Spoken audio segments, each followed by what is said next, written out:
Hi guys. You're welcome back to our channel. Yay. Yeah. It's good to be here today. Yeah, good to be here again today. Thanks for your likes, your subscriptions. Yeah, thank you very much. We're grateful. Yeah, we're super grateful actually. Thank you very much for subscribing to this channel. We actually have so much for you ahead. Just watch and see. Today I want to shake tables. That's what I want to do today. Let's just go straight to the point. Let's just go straight to the point. You see, What's the point? we're talking about family finance and we're sharing wisdom nuggets. So let us see what you're about to see now. Just swallow it in Jesus' name. Alright, so we're talking about wisdom nuggets for family finance, alright? And the reality is that we have to shake tables today. We have to say some facts today. We understand that we're in a changing world, but there are some things that have actually been from a very long time. There are belief systems that have been existing for a long time now as regards family finance, which actually comes down to this. The man is the fruit bearer or the food bearer or the one who takes care of the family, and the woman is the one who takes care of the house or the home. Or takes care of the homemaker, that kind of stuff, or takes care of the children while the man goes to work. In the industrialization era, during industrialization in the 19th century, a lot of these things actually happened. Men would go to work, they work in railway stations, they work in mines, their wives would stay back at home and take care of the children, take care of the home. Alright, so it's been established to a large extent that men are the providers of homes. Alright. There was even a book from a nursery school that went viral recently. Talking about the roles of parents, and he said that father provides, father goes to work and provides, and mother cleans the house when the house is dirty and cooks for the children. Like, so there are some programming that have been done out there that make it look like men are to provide for the family financially especially, and then women are just to sit back at home and all that. There are new generations coming up that are actually changing this narration. Some women are coming up and they're saying no. They call themselves feminists in quotes, and so they say no, we're not supposed to sit back at home. Okay, we're not supposed to sit back at home. We're supposed to go to work and work. That's beautiful. Actually, that's how it is. That's how it's supposed to be. Women emancipation is actually something I actually fight for as well. Like, a female child should be given the best of education, should actually be given equal rights that men have to be able to vote, go to school, own properties, be the best that they're supposed to be in the society. Alright? But like we always know that for every new movement that comes, there can be some level of extremism, and that's what I want to deal with today. So you hear things like people say a lot of women actually fall in this category. Not all women, but a good number of women I've met with actually have this kind of mindset. Some even have it indirectly. They don't know they have it, but they have it. But I'll explain that very soon. Somebody's looking at my face already. I'll try to explain. I'll try to explain. I'm explaining. Alright, so they say things like, your money is my money, your money is our money, but my money is my money. So everything that has to do with the family finance, you take care of it. My money is my money. You are the one that chose to get married, and as long as you're a married man, you have to take care of me as your wife and take care of the children.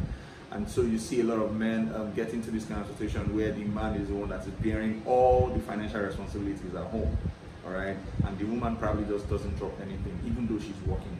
Now, there was a paradigm shift from women sitting back at home to work, to work at home, clean the house, cook, take care of children, send them to school, go and pick them back from school. Now there's a paradigm shift from that to modern day young women going out there, working and earning money. That's a brilliant thing. I subscribe to that absolutely, as long as it doesn't affect the family system as a whole. The major problem that we are dealing with today is where the woman now says, my money is my money, and then the man's money is our money. We would use the money for everything we want to use and want to do in the family.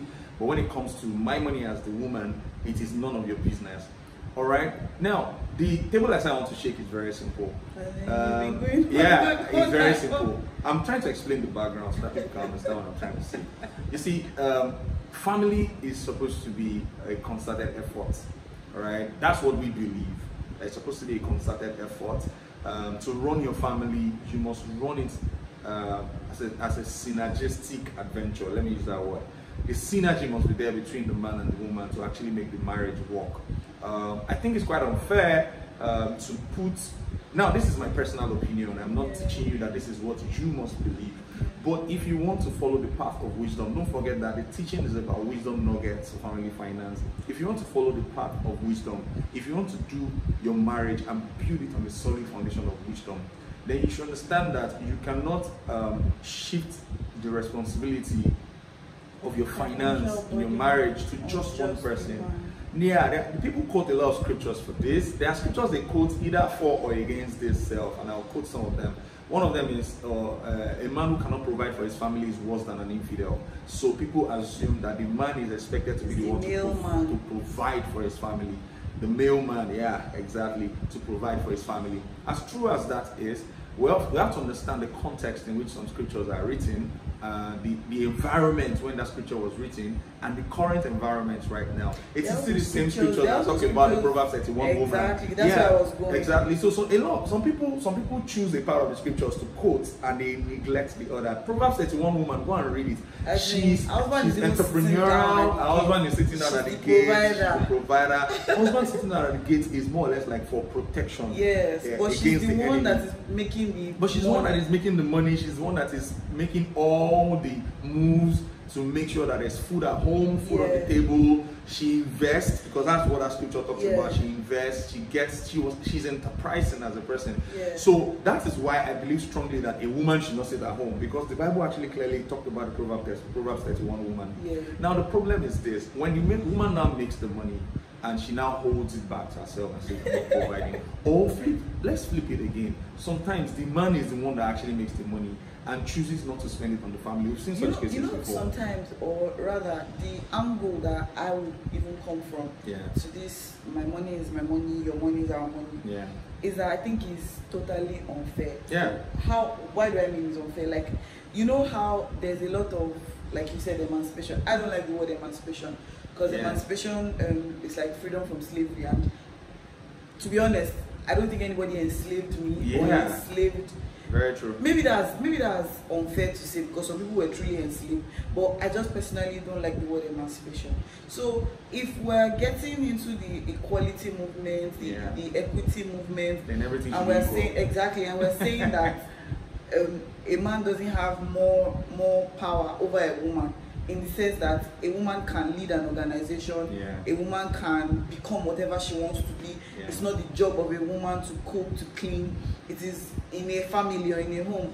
Anybody that has the strength to do that should pick it up. So if we're saying that, then why do we still hold on to the old nature that says that the man must be the sole provider? That's my angle. My angle is, it's not fair. If you're going to, if your husband or if the man in the house is going to cook and clean and take care of the children, then you should also provide. You should you're the one working. Or you're the one who has more time working, or let me say, you're making more money than the man. We're still going to talk about that. I'm not even talking about making more money, because the truth is, not every home will have one person making more money than the other, or equal money. So irrespective of who makes more money, it shouldn't be the burden of the finance of the home shouldn't entirely be placed on one person. Regardless of the gender. Someone might make more money, and obviously if you make more money, you're expected to drop more, or like to make things balanced. But still, even if the person doesn't make any money, for instance, some people get out of jobs, some people are in between jobs, whatever the situation is, if you're not making money, the burden of the finance of the family shouldn't be placed on one person. Even if you cannot at the moment drop cash, it should be an agreement that both of you have, that it is only because this is temporary, because there's no money, not that it is you're the husband. We've heard stories, we've heard different cases where a woman has money, she's working, the man is working, and something happens and the man can't foot the bills again, or can't. It shouldn't even get to the level of the man can't foot the bills. It shouldn't be the only one. Exactly. We're still going to talk about that in subsequent episodes. It shouldn't be the only one dropping the money. So basically, what we're saying is, my money is my money, your money is crap. is not right, actually. And the reason why it's not right is because it's actually not even scriptural. The Bible says that can two work together except they agree. So you are working together, there must be an agreement, there must be a synergy. Well, in that light, some men, I've heard of cases where men say, my wife must not drop any money. It makes them feel less of a man. And if that's what works for them. Yeah, that's a form of agreement. Yeah, that's fine. So I think what we should actually say is this, that whatever it is that your family finance is, both parties must agree. Yes, you must be in agreement. However, we said at the first episode that there are no fixed rules to these things. We're not going to tell you this. That's not we're not saying this is the ideal you must do, but most homes actually have both parties working, and one party not dropping any fund is what we're actually addressing. All right, that one party is saying, oh, your money is our money, we'll spend it, but my money is my money. I'm going to just use it for me and me alone. That is actually not scriptural. That's why I was quoting that scripture, that can two work together except they agree. That's the first scripture. Then again, true wisdom is a house built. True understanding, it is established. All right, the wisdom that is needed for your marriage to work is not coming from one party. It has to come from both parties. You have to be wise. If you're a woman, and let me even come from the perspective of wisdom here. So what is the wisdom in you both bearing the weight? What is the wisdom in it? The wisdom in it is this: you are applying principles that companies or corporations are based on, that make them actually grow very well and do very well. If you have just one source of funding for an organization or an institution, your marriage is an institution, and you must understand that truth, that your marriage is an institution and it needs funding for it to actually grow and blossom and achieve the very strategic purpose why God made marriage in the first place. So if your marriage is an institution and you have just one source of income, it's not balanced. If you have just one source of fund, if anything happens to that source of fund, most companies have more than one revenue line. You cannot have just one revenue line and just this all I sell and just have it like that. Even people who sell just one product, they have different mixes of such products. Some can sell in mixes that will give you maybe like 10,000 naira per mix. Some can sell like 20,000 naira per mix. Different mixes like that, because you must have more than one revenue line, so that if one dries up, you can actually focus on others and build it as well. So if you have sustained building your home, let me give you what happened. Let me give you a practical example of what can happen if one man is the person funding the business. Funding the home, the home business. Let me use that word, the family business. If the mailman is the one that is funding the family business, and anything happens to his job, and the woman has been banking on he will always be available, and she has not been saving because her money is her money, that's an example, then there's trouble in that home. What if she was saving? What if she was saving? Perfect. So now that brings us to that aspect of, okay, what is she using her money to do? I just remembered. You know what I remembered? Yesterday? Yes. We'll tell you that story if time permits.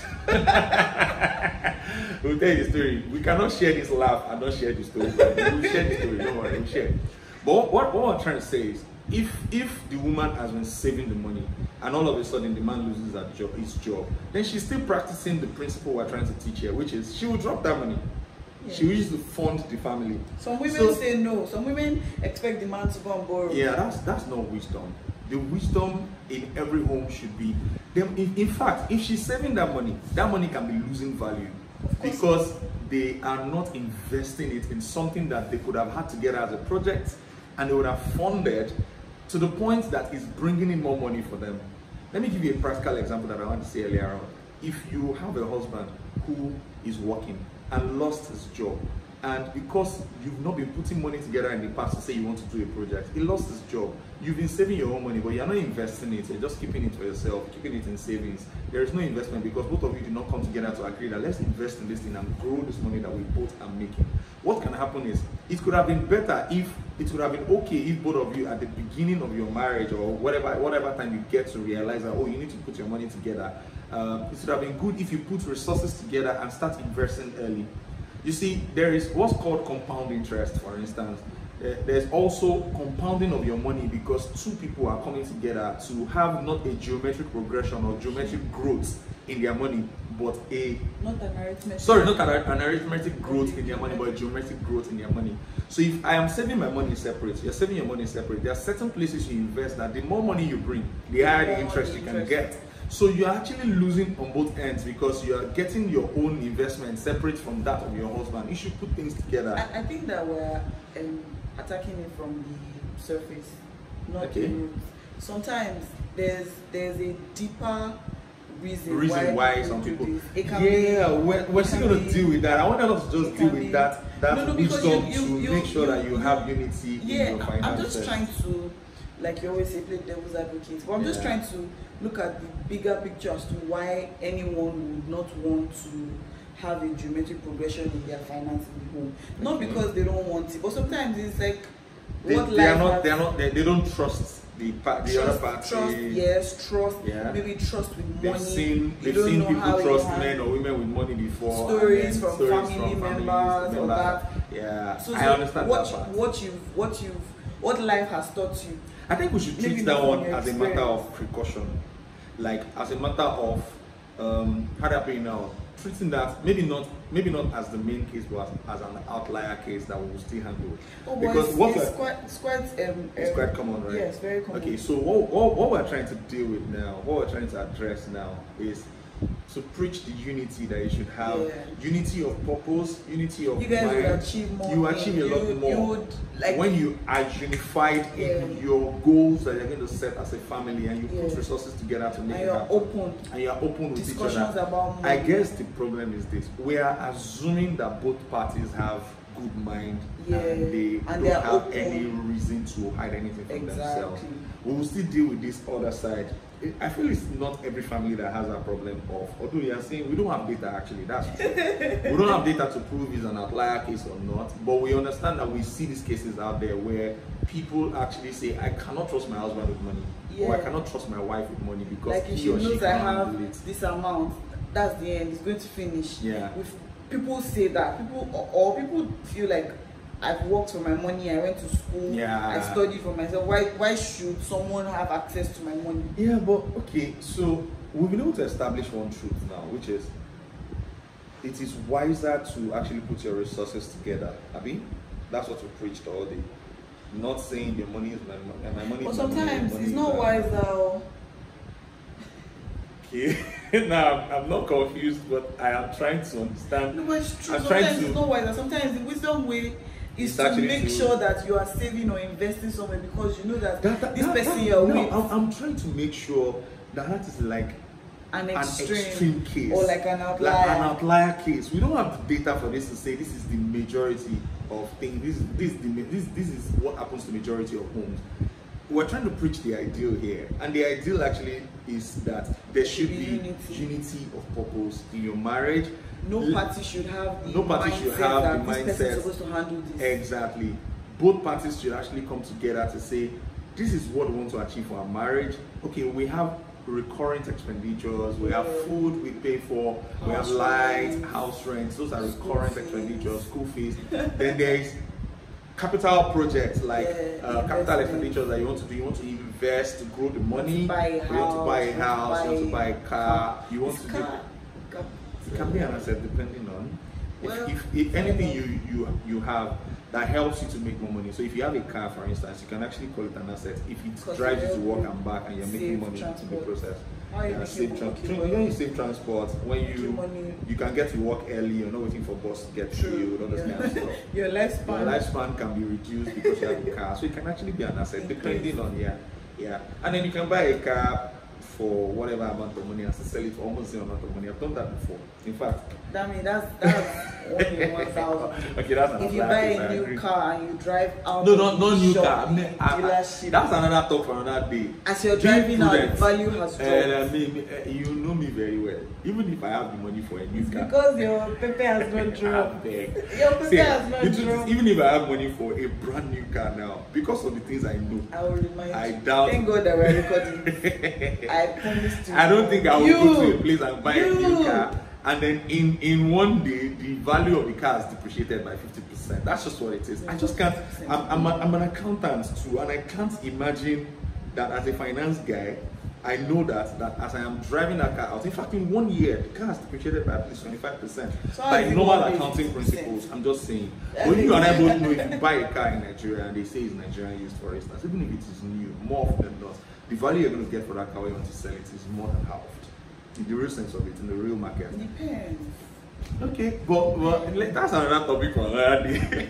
That's another topic for another day. But now, what I want us to just address has been addressed to an extent, which is unity. We hope we did not confuse you. It shouldn't be confusing, because the truth is these matters are very deep. We hear all sort of cases. Why I don't like generalizing is because I believe there are good people out there. Yes. There are good homes out there who want to get and they want to get it right. So maybe they just need this wisdom to say, okay, let's put our resources together instead of saying that we're separating our efforts outside and we're getting less. If we put our effort together, we will achieve a lot more when it comes to our family finance. All right, we will know that okay, this is X amount of money we're going to spend on a monthly basis. This is the amount you're going to bring in that X amount of money. Maybe I'm going to bring 0.7x, you bring the remaining 0.3x, and then we put it together as 1x, and we are spending that money for that month. Or anyhow, any formula is okay by you.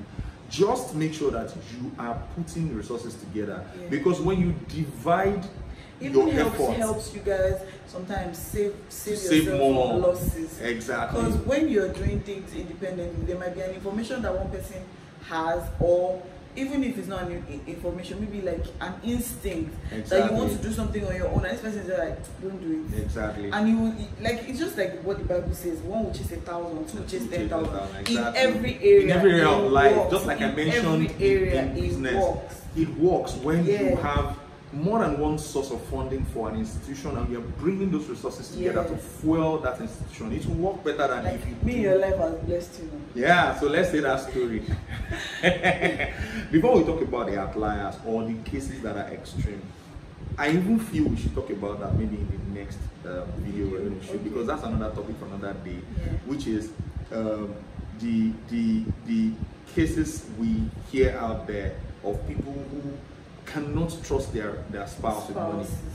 We need to talk about that. It's a very sensitive matter. That's why I've been trying to say let's not deal with that today, because that's a very sensitive matter. You married, that means you've married. You've already married, and you just know that money. This is not pre-wedding talk. So more often than not, we can say that the one we just did now is more or less like for those who probably are just about getting married, or you just got married and you're talking about your family finance. But there are some people who have been married for years that they can't even tell. We've had stories. They can't even tell their spouses that they're building their house somewhere, because it's just going to land them in trouble. It's a very sad situation. In fact, me, I feel before we delve into such cases, we have to prayerfully ask God what God wants us to say, because it's a very sensitive matter. We can't tell people, oh, keep the money to yourself. Don't show your spouse. That would be anti what marriage should stand for. And we can't also say be dropping your money and it's entering voicemail all the time. So I think maybe such cases might even have to be narrowed down to counseling one-on-one. So maybe we should just talk about the ideal, which is what we have just done today. And then let's end with this story. So this brings us to the other part of finance. I'm going to talk about it. Yeah, this brings us to the other part of finance that you have to learn, and that is understanding your spouse's mindset about money. What money is all about to your spouse. We've rubbed up on each other now, but before, let's discuss how it used to be. I'm not wasteful. You are not wasteful. You just have taste, and it's not a bad thing. It's not a bad thing. I can't help it. So let me just give the background to the story so you can understand the context very well. So there are people who get married and they have two clashing personalities when it comes to finance. You must understand your financial personality. Yeah. There's a personality to you financially. Every personality has an advantage. So there's no wrong. There's no right or wrong, but you must understand your personality when it comes to financial issues. Yeah. Some people are spendthrifts. Some people are extravagant. Some people are very lousy when it comes to money. They spend money just as it comes. Like, I need this thing, I buy it. I don't want to care about the law of delayed gratification that they say in all those financial books. I don't care. I need this thing, I want to get it like now, and I get emotional if I don't have it. And I want it and I get it now. And some people plan their lives. They're very slow making financial decisions because they weigh all the options in this world. More often than not, that stems from how they grew up.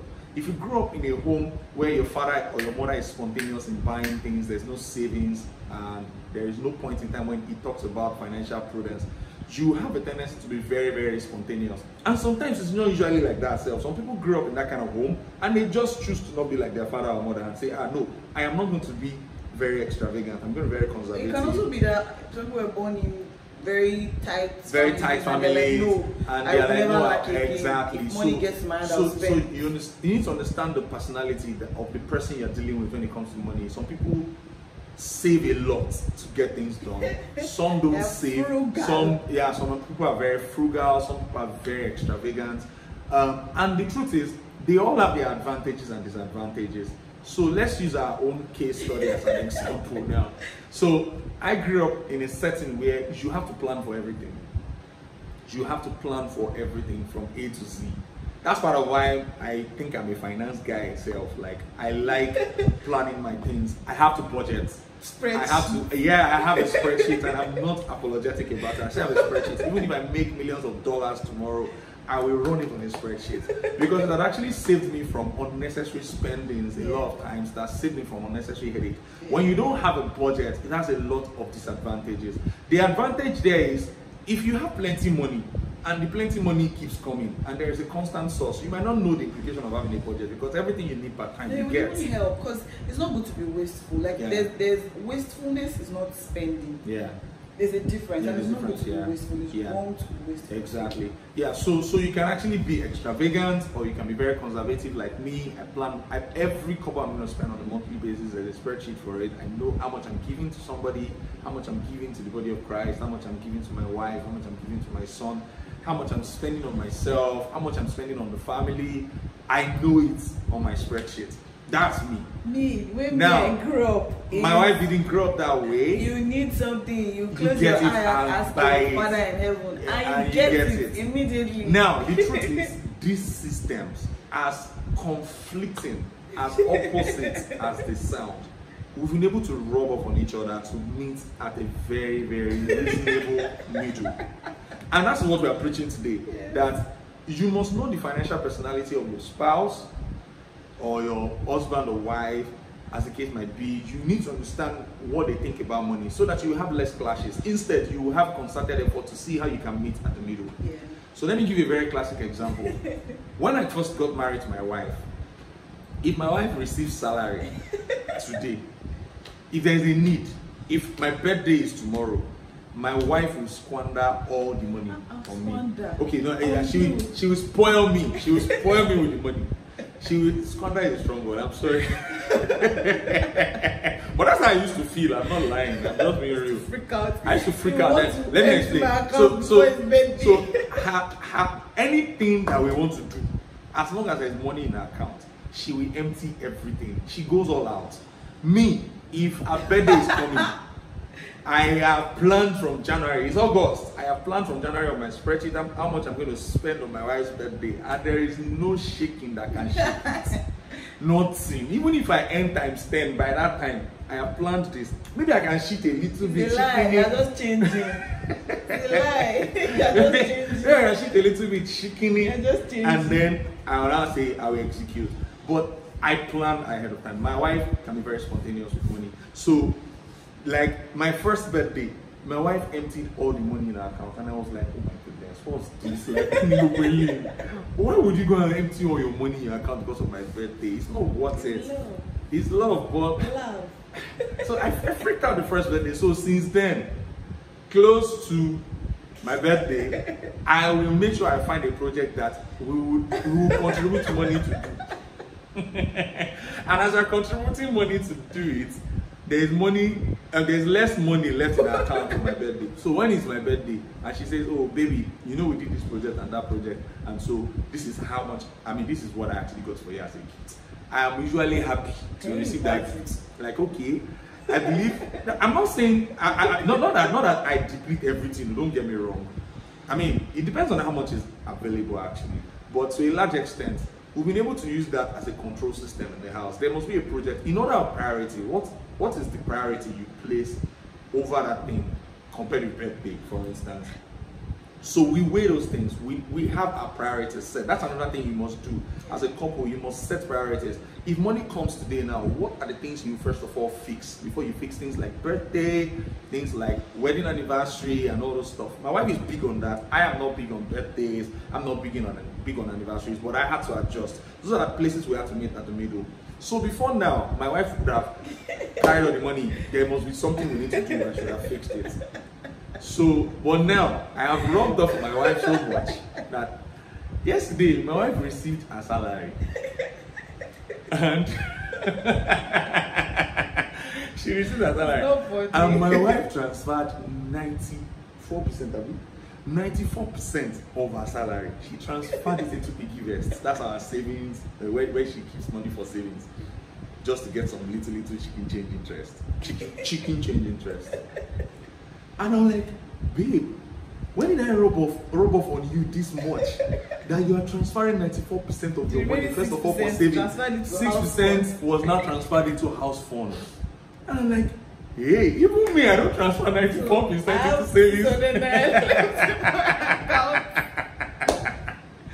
I was actually shocked, but what that made me happy yesterday. Like, yes, I'm rubbed off on this woman. Yeah. And the flip side is she has rubbed off on me too. There are certain things I used to be very frugal about that we've been able to reach a balance. Alright. Just strike a balance. If you married somebody who's extravagant and you are very extravagant, so somebody has to stop being extravagant, or else you will not have savings. You guys will run down your family. Run down your family finance. You won't be able to.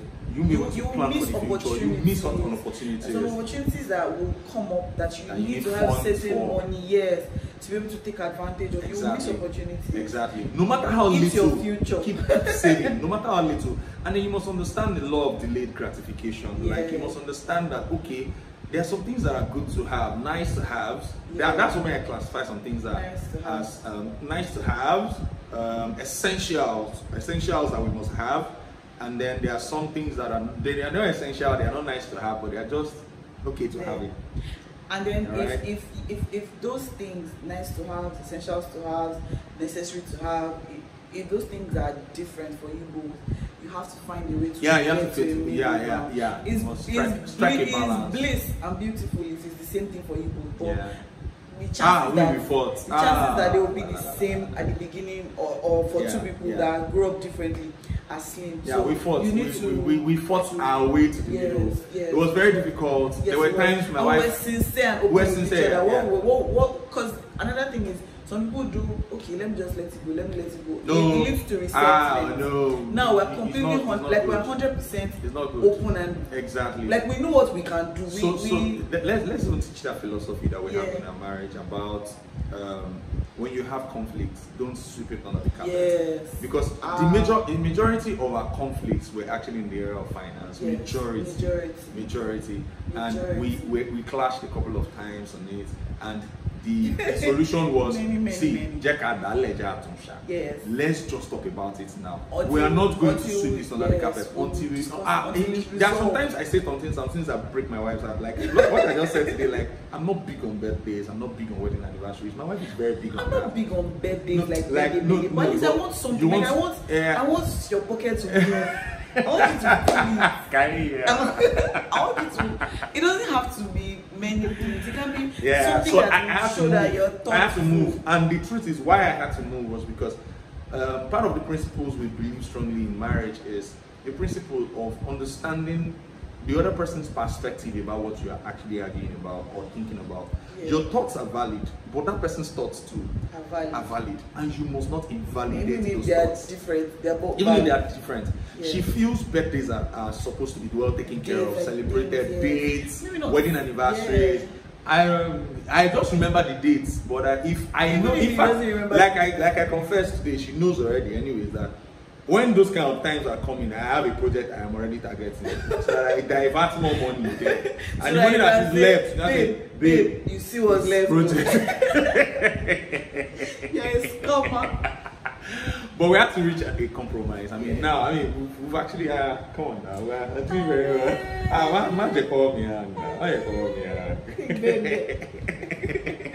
So we reached a compromise now. Yeah, the video is very long today, but I think it's very worth it that we actually addressed it. We've addressed it. Those extreme cases where people can't trust their spouses about money, they can't share the money they have with their spouses. They're extreme cases. I don't want us to have a definite position on that, and it has to be like on a case-by-case basis. So it's like we've combined two teachings into one in a sense now. So if you have such conditions, such situations, we counsel. You can reach out to us. We'll do some counseling as regards that. And instead of us doing a general one-size-fits-all kind of teaching, we can actually tailor it down to your particular situation. Is what we're talking about. The ideal is there should be unity. Yeah, and then somebody commented on our post last week on this family finance, and I think we should address it too. I've addressed it there about people saying a scripture about women should submit to their husbands, including their money. Bible says that submit to one another. Simple. So if you are submitting your money to your husband, it means your husband is also submitting his money to you, which is what we preach today, which is unity of purpose. Both of you coming together to establish a common ground. It shouldn't be a thing of compulsion. That's the thing. Maybe we'll talk about it another time. Submission is not slavery. It's not slavery. Compulsion. You should be happy doing it. Exactly. That's the real submission. Submission is not like, God, I have to do this now because I should do it. Exactly. I have to submit. No, it's not. It has to be because you know that there's a bigger picture you're trying to. Because you trust. Like you know that this person is taking me. It's taking me to where I'm going. I just remember that I'm going my way. It's taking me. So it's not a compulsion. It's not something that is done out of compulsion. Exactly. In fact, if you, that's why in courtship all these things must be talked about. Except extreme cases where the man or the woman was lying. But I mean, there's a difference between theory and practical. People can promise you, we will share our money together, our money, but then when you get married, I beg, it's my money. That's deceit. If it's in normal situations where both parties, there can be fear too, but that's where perfect love actually casts out fear. If you love each other and it's truly genuine love and you don't have any hidden agenda about the marriage, you'll be each other's strength. Even when someone has a very terrible approach to money, or a very terrible relationship with money, you will be each other's strength. You guys are open to each other. The only problem is where two of you have a bad relationship with money. Then you need help. You need help. You guys need to work on it. But other than that, you guys should be each other's strengths. Rub off on each other. See, now I'm the master saver. I'm the one that when he wants to do something, I'm like, do you need it? Do we need it? Must we get it? Leave it. We'll go and cook. When tired, work, we have a lot of things. Let's order now. Baba, see, we'll make bolly. We'll eat it. We are saving the money. Now we make bolly. We use our oven to make bolly. So we don't buy bolly outside, which is more expensive. Things like that. It's very good. It's sweet thing for you guys to come together, and your strengths would. You will save a lot more money. In fact, another advantage that comes with is that one party will not be thinking, I had a need, you didn't fix the need because you had some money you are saving somewhere, but you didn't let me know. You didn't do it for me. But if both of you know that, okay, this is the money this person has, and we are saving this money together for a project, nobody will be making unnecessary demands. Exactly. You on the other party. You will save a lot more because the other party will not feel like he has money, he's not sharing with me, or she has money, she's not sharing with me. Let me make this demand on her. Alright? Like some women will say, I don't even know how much he earns, but at least let him be able to buy something for me. What if the man is not earning so much, but he's not open about it? You should know how much he's earning. You should know how much. That's another topic for another day. I don't want my wife to know how much I earn. It's the same thing about the trust issue. Alright, that's the trust issue, which we have talked about. If you have any issues as regards that, just reach out to us. We're rounding up. I think we're good. Yeah, we have talked a lot today. I'm sure I've spent more than 30 minutes by the time we check this camera now. But it's all good. Thank you very much for listening. Thank you. Don't forget to subscribe, we hope that you gain a lot from our videos. Yes. Subscribe to our YouTube channel, watch the videos, glean wisdom as much as you can, and then share the video also with other people for them to learn. We believe strongly. Now, when you see when we talk, sometimes we don't seemingly come around and say, this is what we do.